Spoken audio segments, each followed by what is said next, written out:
বন্ধুরা আজকে চলে গেছি সেই ঐতিহ্যবাহী চাঁপাইনবাবগঞ্জের তহাখানা মাজার। আর মাজারের ভিডিও বানাবো, এই জন্য গিয়েছি। ব্লগ ভিডিও হবে আজকে মাজার নিয়ে।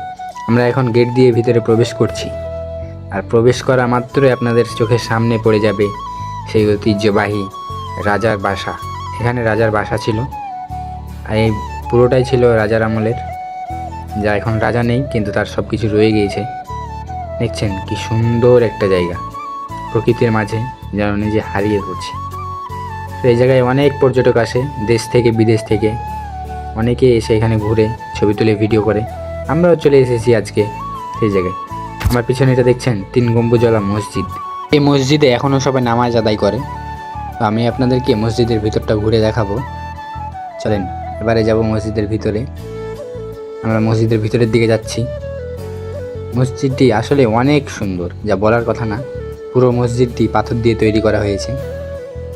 দেখছেন এটা হচ্ছে মসজিদের ভিতর, কিন্তু পুরোপুরি ভিতরে যেতে পারেনি, কারণ গেটে তালা দেওয়া রয়েছিল। এখানকার যিনি খতিব তিনি আসে নাই এখনও।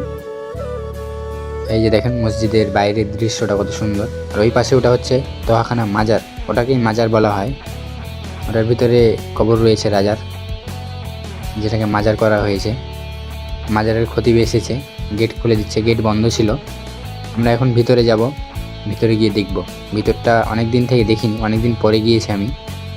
দেখেন কত সুন্দর একটা জায়গা, দেখে একদম চোখ শান্তি হয়ে যাবে। অনেক গাছ লাগানো রয়েছে, ফুলের গাছ। কবর রয়েছে এখানে অনেকগুলো, যেন প্রকৃতির মাঝে হারিয়ে যায়। আসলে প্রকৃতি অনেক সুন্দর, যা বলার কথা নেই। দেখছেন আমি হাঁটছি, ছোটোখাটো ভিডিও নিলাম। ভিডিও করতে যেহেতু এসেছি, ভিডিও তো করাই লাগবে না। আর আশেপাশে দেখছেন কত গাছ লাগানো রয়েছে। অনেক মানুষজনের ভিড় হয় এখানে, মানুষজন কেবল আসা শুরু করেছে, আমরাই প্রথমে গিয়েছিলাম।